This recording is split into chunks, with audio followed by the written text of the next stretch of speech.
Please welcome Patrick Kirchner. Woo!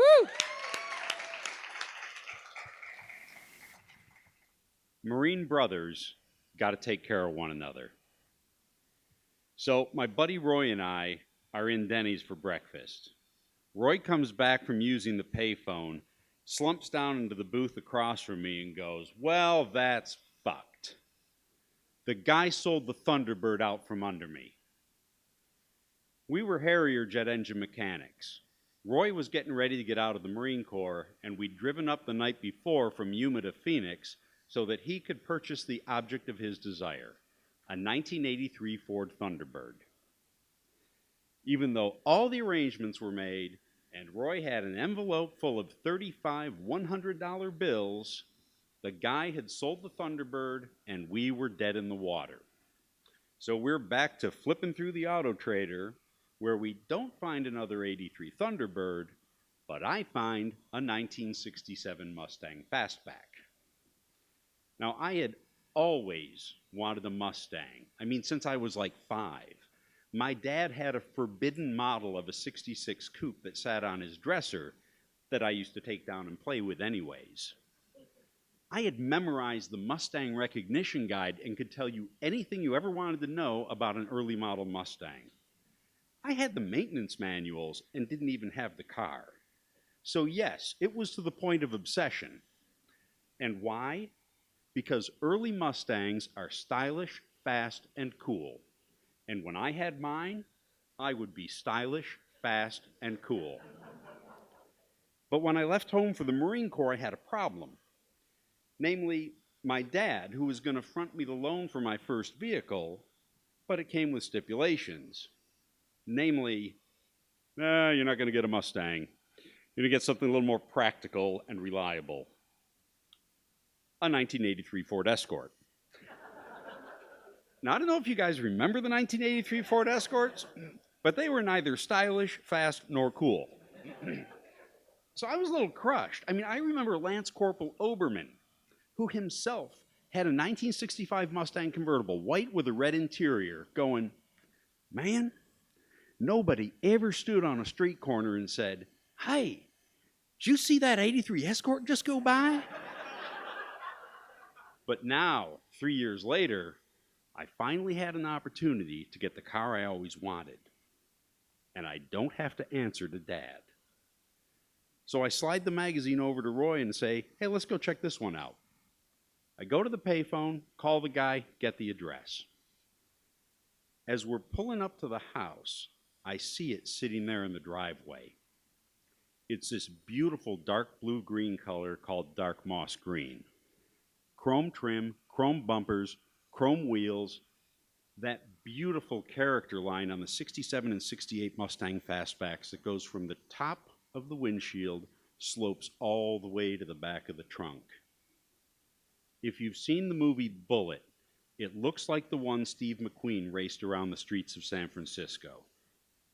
I got a little lump in my throat. The seller, middle-aged white dude in jeans and a t-shirt, comes off the porch, and we chat a little about the car. It turns out it had belonged to his son-in-law, who was killed in a plane crash a year earlier, and he was helping his daughter part with it. So I give him my license, he gives me the car keys, and Roy and I get in for a test drive. That door pulls closed with this nice, satisfying ka-chunk that you just don't hear in cars anymore. I turn the key, and the engine comes to life with a nice, throaty, deep rumble. We drive off down the street, turn the corner, and as soon as I'm out of sight, I put my foot in it. We are thrown back in the seats. Roy goes, "Oh man, this is nice." I just feel this welling up of emotion and adrenaline and excitement, like the first time you kiss a pretty girl. I am stoked. This car has muscle. This is not an 83 Ford Escort. No, this car is a head turner. So about 10 minutes later, we're back at the house, and the negotiation dance begins. I'm going to have to think about it. Well, he says, "Don't think too hard. I already got an offer." He's danced this dance before. So now I got another problem. I've got the Mustang that I believe is meant for me, but I don't have any cash on me. So at dinner, I float the question to Roy. I say, hey man, since there's no Thunderbird, can I borrow that cash until we get back to Yuma on Tuesday? And he hesitates. If he says no, then that Mustang's as good as gone. I'm dead in the water again and without a car. And I also realize that I'm not asking for, hey man, can you float me a 20 till payday so I can buy the next round at the bar? $3,500 is a lot of money, especially when you're like 22 years old. He says, oh, hell yeah, man. Marine Brothers got to take care of each other. And I'm stoked. Once again, if we weren't sitting down at dinner at a nice restaurant, I'd have jumped up and hugged him. And then he adds, as long as the guy doesn't sell the Mustang out from under you like the Thunderbird. Marine Brothers got to take care of each other, right? I didn't sleep that night. As I tossed and turned, it was, I'm getting my Mustang tomorrow. Oh my God, he's going to sell it out from under me. So after breakfast in the morning, I call the guy for another test drive. And yes, he did not sell it out from under me. We go over for the test drive, and this time I take it up to a corner garage where I give the mechanic a 20 and say, hey, can you put it up on the lift and give me 20 bucks worth?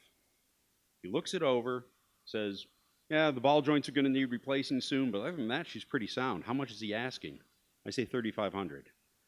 He says, offer him $3,000, go up to $3,500, and if you don't buy it, I will. I have never heard a more ringing endorsement in all my life. I am this close to having the Mustang that I've always wanted.